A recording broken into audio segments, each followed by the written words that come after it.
Hey there, Writer Rebels! I can't believe it's almost 2022 already, so join me today as I talk about my goals for the upcoming year.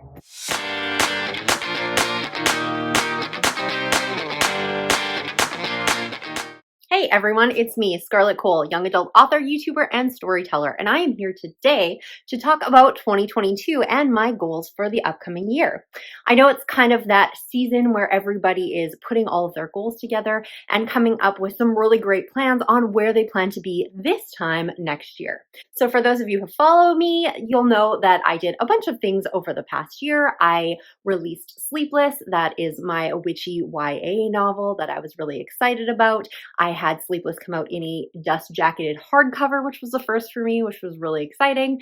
I rebranded my book Keeper of Shadows, and I was also involved in a series starter anthology, so I provided a book that I had already written to an anthology series, and we are just, trying to get a little bit more exposure out there for our books in the YA category. So it has been an exciting year. However, there were definitely some goals that I didn't meet. And if you saw my reacting to my 2021 goals video, I'm hoping it's on this side. Otherwise, I'm pointing at nothing. But if you saw my reacting to my 2021 goals video, you'll see that there's some stuff that I definitely hit and there's some stuff that I didn't. So I'm going to try and address that stuff in my goals for next year.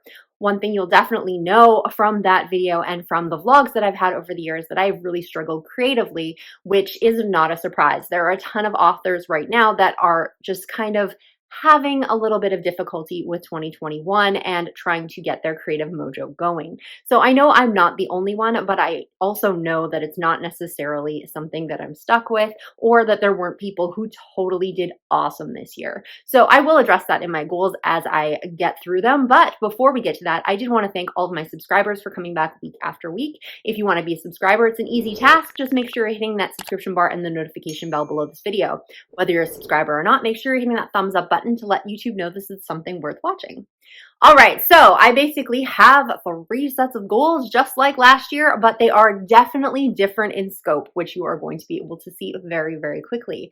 Before I get started, I do want to preface that I am not including every little thing that I have on my to-do list. I have stacks and stacks of paper where I've gone through every little thing that I want to get done next year, and some of them are more task-oriented. So, I'm not going to go through this video saying, oh, I have to contact so-and-so in April of next year, or I want to make sure I do this, or the more regular routine things. The stuff that I want to address are those goals, things that I am striving towards getting done and hopefully will put me in a better place next year. All of that day-to-day stuff, all of the little notes and tasks that I have for myself are something that I do plan, I do have. If anybody knows me, I follow the HB90 Kanban system. So I will have tons of other tasks on top of what I'm talking about. If you want me to get into the nitty-gritty, that is definitely something I could do. Just leave that in the comments below. But for everybody's purposes out there, I'm thinking probably keeping it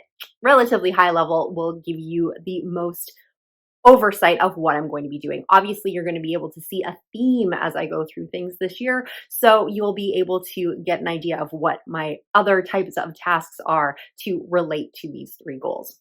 All right, so let's get to goal number 1, and that is read more, but with a purpose. So I've been telling people for years that if I'm struggling with writing, one of the first things I can do is sit back and go, when is the last time I read a book? And it's probably been a while. This is something that I know you probably hear in other places. I believe it was Stephen King said something, if you don't have time to read, you don't have time to write. Well, Stephen King is not raising my kids and is not working my job and is not doing all those sorts of things. So reading, unfortunately, is one of those things that goes by the wayside very, very quickly. It kind of feels a little self-indulgent, even though I know I need it to progress with my author career. It's something that, it takes a lot of time if you're reading an entire book, and it just feels like it's taking away from my writing time or taking away from my family or taking away from other things. So when I'm very busy or don't have a lot of headspace, that is one of those things that falls to the wayside. That doesn't necessarily mean that I don't read a lot. I do, but it kind of ebbs and flows instead of being a little bit more consistent. So when I'm really busy, I don't read a lot at all. And then when I'm not as busy, I binge a bunch of books. I would actually rather read more consistently and still binge other books. I do love a good reading binge, like everyone, but I feel that it will definitely help with my creativity. One of the things that I did this year was I took Becca Syme's Write Better Faster course, and as part of that, you learn what your strengths are. My number 2 strength is input. Input basically means that I like to collect information and I need to basically consume things before I can produce things. So as a bonus, that makes me amazing on trivia teams. Like, seriously, I am ridiculous at trivia. But it also means that, like a sponge, once I'm wrung dry from a creative project, I need to fill myself back up again, or I'm not going to be able to move forward. So, being a little bit more consistent with my reading is definitely going to help with some other goals that I have for the year. And the other thing that I wanted to do with this reading list is that I have so many things that I have just put off, that I've bought books that are sitting on my nightstand that don't get read, or I've put on my Kindle. And those ones are the ones that hurt the most because I'm not a huge ebook reader, to be honest with you. I much prefer a paperback. So paperbacks generally get picked up before my ebooks will. However, most of the ebooks that I've purchased or received over the years are generally authors that I haven't really given a chance to. And I would really like to spend more time reading more indie authors and more new to me authors so that I can expand my reading scope. So what I did was I took every month of the year, so 12 months, and I picked 12 books that I was going to read. I balanced them between ebooks and physical books that I have had sitting on my shelf that I've desperately been needing to read.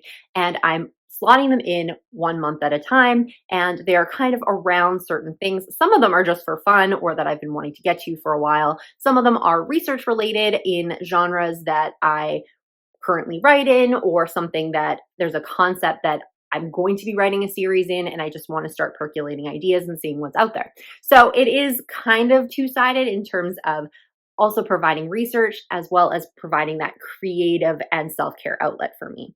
I probably will read more than 12 books this year, but this is kind of my reading list of stuff that I want to get to. If I finish a book early because I binged it on a weekend, then I can read whatever I want, or take a break if I find that I've been really busy lately. But I do want to start whittling down on those books that kind of sit back on the shelf. When I was talking about how I will binge read, I usually do that, but I will typically go out and buy new books to do that instead of reading stuff that's on my shelf. So this is going to force me to go through the stuff that I've already collected and get a little bit further ahead, even though I may still read books that are going to be coming out next year, like Book of Night by Holly Black. I am so excited for that book to come out. I believe it's May of this year. So I will definitely be putting that into my schedule around the other books that I have planned. So I'm going to have to read fast in the spring. So for goal number 2, I'm going to be building on one of the lessons that I learned in 2021, and that is the importance of backlist. I think I did a video on this because this is something I actually really focused on in 2021 simply because I wasn't putting out the output that I normally do. I kind of gave that list of the stuff that I released this year, and it may sound like a lot for some people, but to be honest with you, it was only one book that I released, and that book was almost already written by the time we hit January.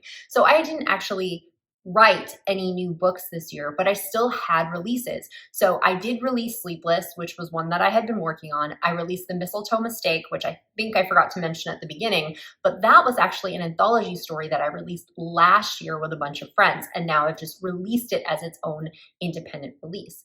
I rebranded Keeper of Shadows. This is a book that came out over a year ago, and I used an existing story, Falling, in the Written in the Stars YA anthology and didn't actually have to write new material. So this is something that I've definitely learned is something that can really, really benefit authors just in general in their career, but especially in those times when they aren't releasing or they're having trouble writing or they have other projects on the go. So this is something that I would like to get more consistent at and a little bit better at. So for this year, I have created a calendar of 12 months and then slotting in the books that you want to promote during those months. If you have a release in a particular month, then obviously you're going to be focusing on that. But the months that you do not have releases, plan something. So maybe it is a newsletter advertising, like a BookBub style kind of newsletter ad. If you can get a BookBub, fantastic. There you are. That can be your promotion.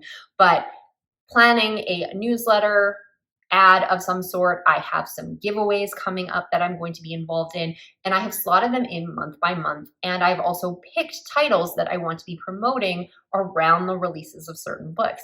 So that way, for instance, when I have my next release, which should be a release in my Faraway High series, I'm going to want to be promoting the other 2 books in that series in and around that release time, because hopefully, even though they are standalones, maybe people who read the first 2 are going to be interested in the third one. Or if people are reading the third one, then it gives them an opportunity to continue with the series by reading the second and first, even though they can be read out of order, because that's how I structured the series. So this is going to be something that I'm going to be working towards. So if I do have another year that doesn't quite work out the way that I planned, I'm still going to be moving forward, gaining exposure, and hopefully gaining new readers to my books and my series.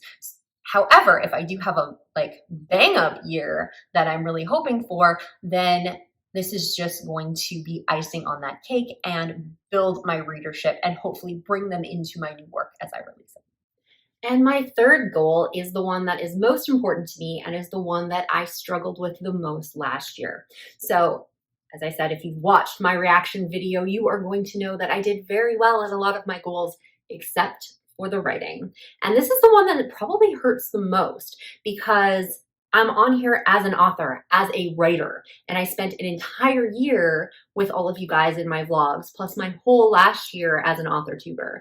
And this year, I didn't really write. I did try. I did get words out. Don't get me wrong. It's not like I wrote nothing, but I didn't finish any projects other than Sleepless, which was materially finished by the time I came into the year.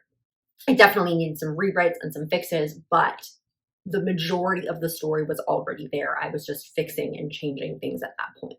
So this is an area that I feel really, really disappointed that I didn't hit, because I have readers waiting for some of these books out there. One is the next book in a series. I've been talking about it for a while. So I know people are waiting on that book and are excited about it. So I would really like to get it into their hands. The other part is I was excited to start a new series. For me, I typically haven't done a lot of series. I've done a lot of standalone novels. If you've been following my career at all, Faraway High is the only series that I've really done, and it was never really released in a true series way. They're all standalone stories within the same world, which is fantastic, but the first 2 were released as part of anthologies, so it never really had a chance to kind of have its own release and its own hype. And they were released after very long periods. So it isn't something that really managed to gain as much momentum as I would have liked. I understand that. I know the things that I did in creating that series, but I also gained a lot of things out of it through the connections and stuff that I built. Whole other video. Anyhow, I was really disappointed that the 2 books that I did not finish were the one that people were waiting for, and 2, the one that I feel is going to move me forward the most as an author. So obviously this year, I'm going to be concentrating on getting those 2 books done. So I will be releasing Fierce this year, which is the next book in the Faraway High series, as well as the first book in my brand new YA UF series. UF, Urban Fantasy, if you guys aren't following the acronyms. However, this also brings me back to the theme of the video, and that is 2022 goals. The book comes first.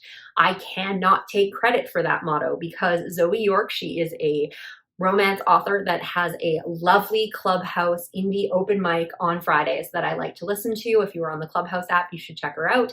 And every time I ask a question, somehow it comes back around to the book needs to come first. And I feel like this is something that I really struggled with in 2021, whether I wanted to or not. I'm not 100% sure exactly why I struggled, and I think this is part of the problem and why I need to focus on it. First off, I had a lot of goals that were not writing focused. I wanted to build my social media, build my YouTube channel, do all of those wonderful things, and that's where I succeeded. However, I didn't succeed in the writing portion of what I was doing. It was also the second year of the crisis that's going on in the world right now, and I'm in my lovely office right now, but this is also where I have been working full-time for my day job. So in terms of trying to be creative in that same space that you've spent 8 to 12 hours in already working on something completely different has been a bit of a challenge for me. This was my sanctuary. This is my space. And to, I guess, for no better terms, sully it with my day job work has been really difficult for my creativity. I'm trying to get better at that by removing my computer and all my notes and everything and locking it away in a closet on the weekends to try and just reclaim that space for myself. Or I just need to get over it and maybe find something somewhere else in the house, or just push through to be able to do those things. Also, just the state of the world, having those stressors on people. Well, I had a bit of an identity crisis in terms of whether or not YA was the place that I wanted to be. Spoiler alert, yes, I love YA and I feel like this is really my space, especially after I kept trying to come up with spicy romance concepts and then they would all lead back to these super cute, sweet romances. So clearly I am in the space that I should be in. Whether it's going to be a challenge or not to sell those, that's a whole other thing. But I feel like I'm definitely in the space that I want to be, at least at this point in my career. So I will be releasing 2 books next year and then an anthology piece. I'm hoping to write 3 books and the anthology piece next year. One of those books that I'm releasing is actually kind of like part of it because Fierce is in process, so it won't be the entire book, and it is a shorter novel, so it won't be quite as long. So it's really like 2 full books, and then like, I guess with the anthology piece and this would be like another novella. So a novella and 2 books. The way I have it figured out is that would be about 180,000 published words. I kind of count published words because word counts get me motivated to start out when I'm starting a project. Oh, I did 2,000 words, 3,000 words. But once I get into later into the second act or into the third act, it's like, no, this is how much book needs to be left. So I have 3 chapters left, and however many words that takes me, that's what it is. I don't count word counts when I edit or when I rewrite. So at the end of the day, when I count word count at the end of the year of how many words I wrote, I count by publishable words in terms of, you know, the book came out to 70,100 words. 70,100 words is what I spent on that project, even though I know it's probably way more than that. The best year that I ever had was just over 260,000 publishable words. So I know this is definitely within the realm of possibility for me. And that was a very busy year for me, but clearly this is a huge scale down from that. So the goals that I have set for myself, and I have gone through kind of monthly, I'm not necessarily writing every month because I'm focusing on edits in certain periods, but it's totally doable as long as I am focusing on that and writing and consistently showing up for my projects. However, there is a bit of a caveat with this in the sense that I'm going to try to put the book first no matter what. So I've spent a lot of time on social media. I've spent a lot of time on this channel. I've spent time growing TikTok. I've spent all of these things learning and trying to build my platform, build my empire, set myself up for world domination. But I'm going to probably have to take a step back from those, at least until I can get to a point of figuring out how my writing is going to work going forward. I have figured out that I'm a little bit of a binge writer, and I've kind of known that for years, but honestly, I thought it was just I was a procrastinator and then I waited towards deadlines. So I'm going to be playing with a couple of different things to get that figured out. If I am a binge writer and that's just who I am, I haven't really set myself up for success with that over 2021. To be a proper binge writer, you need time to focus and to binge write. And I've not really set up time in my schedule or cleared space for myself to binge. I had a couple little writing retreats, but even then they were online and they were short. So I didn't really get that full immersion that I would need as a binge writer. So in terms of an actual writing schedule, I don't really have one. I have what I plan to start out with in January, but I'm giving myself the grace of knowing that that might not necessarily be the way that I need to write. So this is going to be a voyage of self-discovery for me, figuring out what system works best for me. It keeps my stress levels down and keeps me actually producing material. I think I said this in a video before, but if I haven't, I am on authortube because I want to be a famous author. I want to be someone's favorite author somewhere someday. I did not come to YouTube to be a famous YouTuber, although that would be really cool. I would like to be a famous YouTuber because I am a famous author, not the other way around. And I know also on YouTube that this is not the place for that. I'm not coming here to sell my books to you guys. All of the people out here probably watching these videos are writers and authors, and you have other things that you're reading and other things that you're into. And, you know, if you want to pick up my books because they sound interesting, that's awesome. I have read books by other author tubers because they sounded interesting to me. It wasn't just because they were an author tuber or I like their channel. There's a lot of people that I like their channels and I still don't read their stuff. And I'm sure it's the same for you guys out there, that you don't necessarily read every author that comes your way just because you like their authortube channel. I do recommend books if it feels like that particular author would be in somebody's wheelhouse, but I don't necessarily read everything from every author tuber out there, nor would I expect that my subscribers are doing that, because that's not what I feel they come here for. They're coming here for talking about writing and, you know, kind of that lifestyle stuff of being an author and somebody to commiserate with on some of the struggles that we do have in this profession and all that kind of stuff. So I'm not coming here to sell my books. And I know that that's not necessarily the platform to do so. If I wanted to do a YouTube channel where I was selling books, I really should be a lot more reader focused than I am. So clearly that's not what I'm trying to do here. But that said, it's also taking away time from my writing. So I've given myself a very reasonable writing schedule, but one of the things I need to ask you all, and I'm here begging for your permission, is that I think I need to take a step back from YouTube, and I think I need to take a step back from social media. I did scale back my social media at the end of summer. I took a bit of a social media hiatus, and then I came back posting a little bit less, and that just seemed to work out really, really well for me. My problem with YouTube is that I haven't made a commitment to you guys, and I will typically release a video every single Thursday. And that is one of my main focuses when I sit down every week to set up my planner. I need to make sure that I have a video, if I haven't already filmed it, that it's edited and it's posted on time. So it's been really stressful for me to try and balance my writing with my YouTube, because that's the first thing that I go to. I know that I'm probably using some of that as procrastination because it's kind of low-hanging fruit. It's something that it's easy for me to come on here and talk about writing and talk about things that I'm passionate about, instead of doing the heavy lifting of going back into a manuscript that I haven't been in for a while, that I know the writing sprints are going to be hard when I start back out again, because I've taken these breaks and I've struggled with it and I haven't got that momentum going into this new project. So I'm trying to make sure I don't get myself into this trap that I'm relying on my YouTube responsibilities to not do the things that I need to do for my writing. So if my writing is on point, I'm getting my stuff done, I'm meeting my deadlines, I'm meeting the goals that I've set for myself, then I'm definitely going to be spending the time on YouTube with all of you that I have so much enjoyed over the last couple of years. However, the book needs to come first. So if my writing isn't happening, I probably won't be releasing a video that week. I might not release a video for a couple of weeks if that's what I need to get into that place of getting my writing done again, feeling good about what I'm writing, and moving forward with my author career.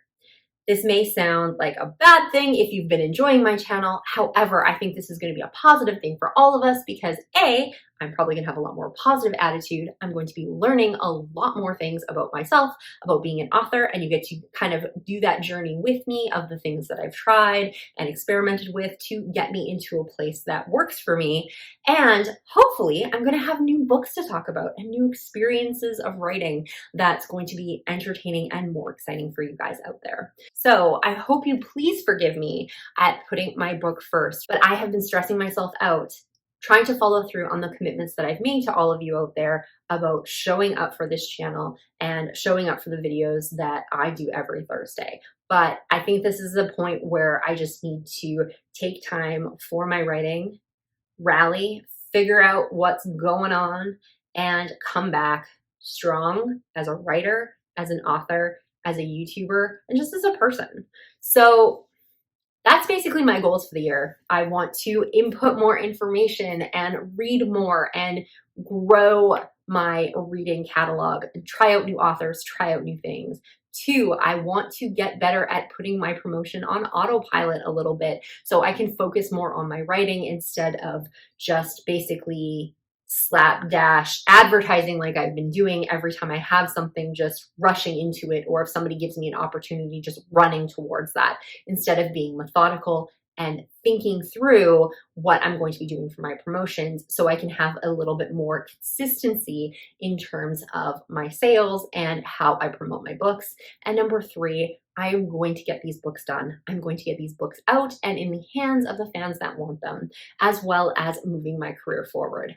If I do better than I hope, I'm really hoping these goals are going to be an under promise and an over deliver, but I don't really know for sure. And if there's potential that I can actually get a book ahead, wow, that would be absolutely incredible. So hopefully I will be taking you guys on this journey, but do be aware that there may be a few less videos from me in 2022 as I try to figure all this stuff out. What are your goals for 2022? Do you have big lofty goals, or are you just trying to get through the next year without causing too many waves? So let me know in the comments below. And if you liked this video, make sure you're hitting the thumbs up. If you want to be a subscriber, make sure you're hitting the subscription bar and the notification bell below this video. And every time I put something out, which might not be completely consistent, you're going to know about it. Thank you so much for watching. I really appreciate it. And I hope you guys have a great 2022.